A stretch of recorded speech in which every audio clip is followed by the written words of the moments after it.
sorry, it's at the gym, and let's do a video talking about the Game Awards for 2020.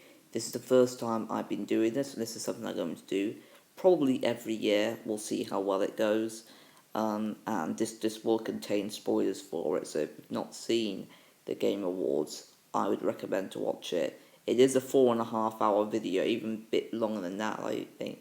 It's nearly 5 hours long, but I just, I just flicked through a lot of it. There's a lot of just stuff I wasn't really that fussed about. But I actually got, out of the 30 awards that they gave out, I got 12 right out of 30. So I'll say the ones that I got right, and I'll also talk about the winner and my overall thoughts on the actual video, the actual live stream of the Game Awards for 2020. So I guess we'll start off with the order that I got on here. So the best esports game, that was one of them I got right, which was League of Legends, and I also got the best esports event, which was League of Legends World Championship 2020. I've never played League of Legends. It's just I went with that one because that was the only one I'd heard of. I also got it right for Content Creator of the Year, being Valkyrie, however you say it. And then Best Sports / Racing Game, I went with Tony Hawk's Pro Skater 1 and 2, because that was the only one I really knew about, and it did look quite cool, to be honest. And I went with Valkyrie just because I just had to choose someone. I just randomly chose her. And then the best sim strategy game was Microsoft Flight Simulator. I went with that one because I've just been hearing a lot of great things about it, and actually it does look a very good game. It just looks very, very tough.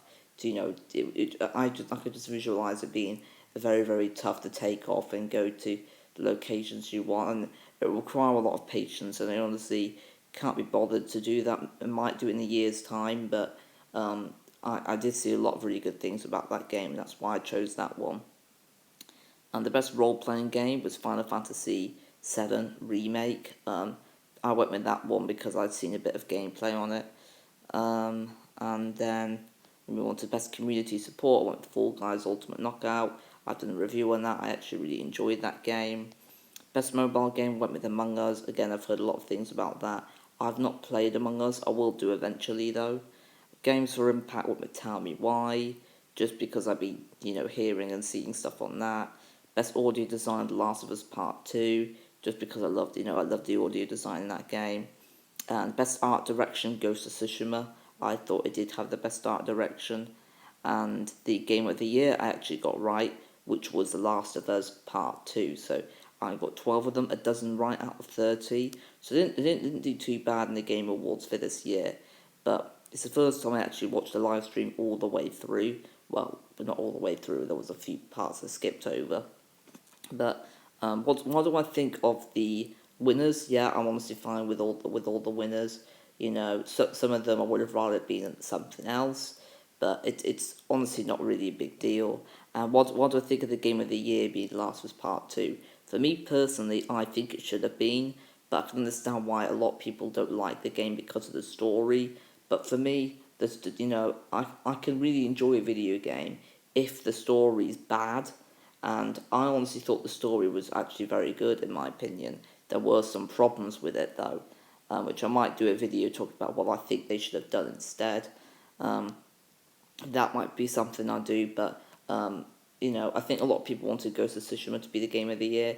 That didn't get many awards. I think Ghost of Tsushima definitely should have got more awards. If they had to change something, in that evening, it would be a lot more awards given to Ghost of Tsushima, considering it didn't even win the Game of the Year. But I think I would have been fine with that being the Game of the Year, because I did really enjoy that game as well, just not as much as The Last of Us Part 2. But overall, I did really enjoy the evening. There were a lot of trailers that interested me. One of them was for a game called Crimson Desert. One of them was by Hazelight. It looked really, really good. It's called It Takes Two. Me and my dad definitely going to play that when it comes out. I think it comes out the 26th of March. I think that's what I recall. And I really like that they'll play music for the 35th anniversary of Mario in Abbey Road. That was, really, really cool seeing that. and just I really enjoyed the live stream. There were a few trailers that didn't really interest me. I probably watched about 70% of it though. So, but yeah, I really did enjoy the Game Awards, and I'd recommend if you are into video games to watch it, and just skip the stuff that doesn't really interest you, because you're not going to be interested in every single thing they show you, or you might be someone who's into all sorts of video games. But anyway, that's it for this video talking about the Game Awards 2020. I had a really good time, and the next video, which is going to be on Thursday, is going to be of the 90s film review of The Witches, which I'm going to be watching today. I've never seen it before, so I'm going to be doing a review for that on Thursday. Anyway, thank you for watching. Please don't forget to leave a like, subscribe, and comment. And let me know what you thought of the Game Awards in the comment section below with no spoilers with who won what, please, because, this is a spoiler review, but I don't want any spoilers in the comments, though.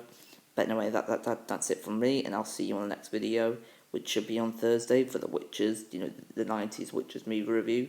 So I shall see you then. Until next time, ciao, and keep playing video games.